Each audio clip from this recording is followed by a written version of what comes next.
Well, this was an unexpected surprise. Last week I was in the Disney store and I noticed the new Thanos figure based on Avengers Endgame. And I was like, that is pretty sweet.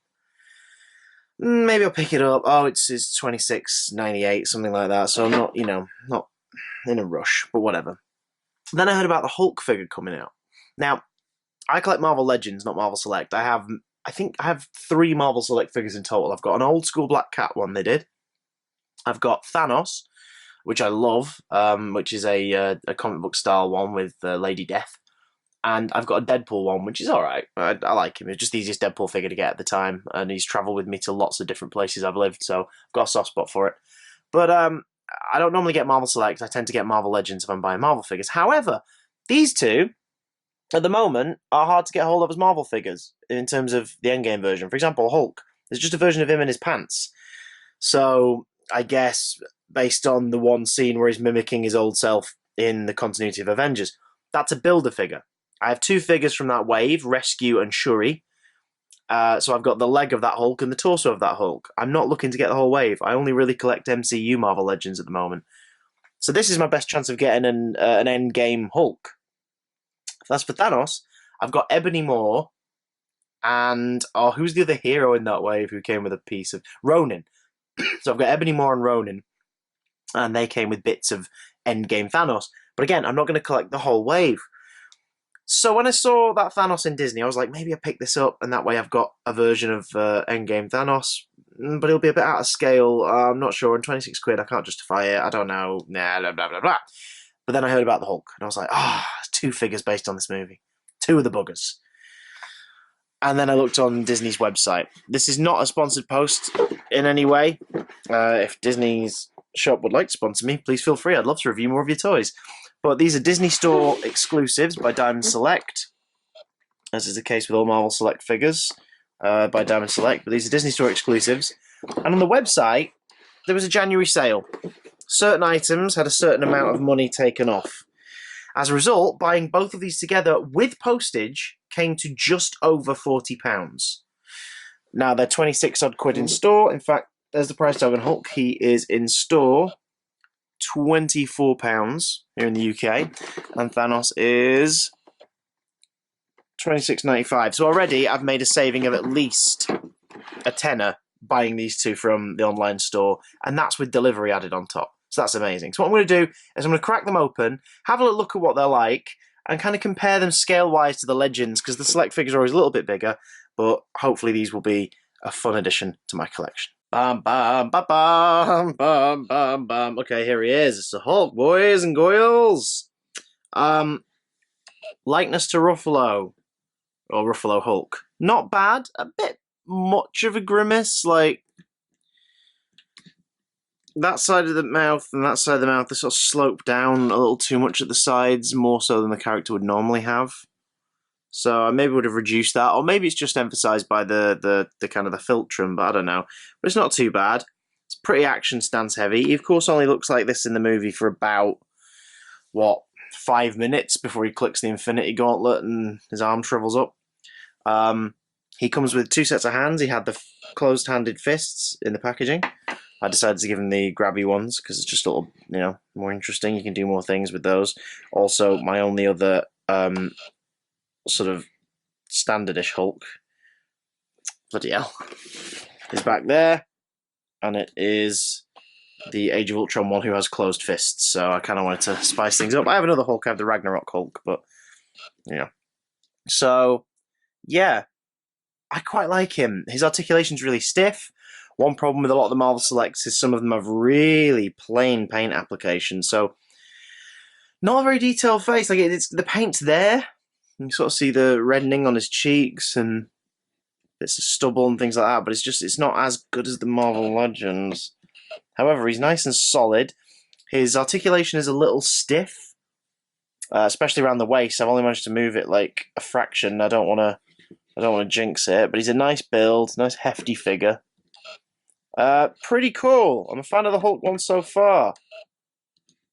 All right. Let's open Thanos. Okay, here's your boy Thanos, and problems with the Disney Select line, not just this figure in general. The paint is super stiff, so some joints I had to really be careful getting this elbow to bend. One of his upper knee joints does not bend at all, so that's paint apps, and I'm frightened of putting too much pressure on it in case it snaps, so I'm just going to have to run it under a hot tap, see what I can do. The detailing is nice. I like how his costume is darker than the Build-A-Figure one. The Build-A-Figure one's like ultimately very gold, which does mean one inaccuracy. He's got black boots, which he doesn't have in the film. He has gold boots, but whatevs. Nice and sturdy, aside from the fragile paint bits. His head barely moves. Like, barely moves, so that's a bit annoying. The paint on his eyes is off, like the blue of his irises is off the pupil, but you only really notice it if you're in super close, so I can live with it. Thanos comes with 2 accessories. One is pretty cool. It's his big old blade from Endgame, his big swishy blade thing, which, like in the movie, so one side's blunter and smaller and one's longer. But he also comes with an alternate Infinity Gauntlet hand. It's one of the reasons why I wanted this Thanos figure, is it's the only accurate one. Because obviously every version of Thanos they released, SH Figuarts and the Build-A-Figure and you know, bloody Funkos and everything, had him with the gauntlet. Of course, this Thanos never wears the gauntlet in the film, but they didn't want to give away that it was a different Thanos before the film's release. So, and Infinity War ended with him with the gauntlet, so the Endgame toys all had the gauntlet. Much like a load of Endgame toys had thin Thor with his short hair and short beard. This showcase is one of the big... I mean, obviously it means it's a nice little option for this one. You can have him with a gauntlet if you want. But the showcase is a big problem with this figure, and what I recall from all my previous Marvel Selects when I first got them, paint is awful. Look at that. It barely moves on the wrist, and yet you can see purple because the paint has scrolled off. So that's infuriating. So if I did want to display him with the gauntlet, he has a big gap of purple there, unless I bend his hand and try to hide it. But that's annoying. So yeah, let's see. I know they're out of scale with the Legends, but let's see how out of scale they are, whether or not it's gratuitous. What we have here is Thanos, the Select figure we just opened, Hulk Select figure we just opened, his blade, which, before anyone, unless you've already commented it, I've just learned, apparently he doesn't have a shorter side of a blade that's that significantly shorter. It's only slightly shorter, but wow, another inaccuracy.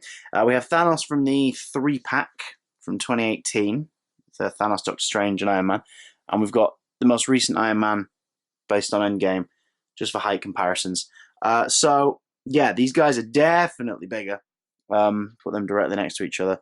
There's a good, like, 1.5 inches between them. I can almost forgive that for Thanos, because these guys aren't going to be displayed directly next to each other. Hulk will be displayed amongst Endgame figures, though.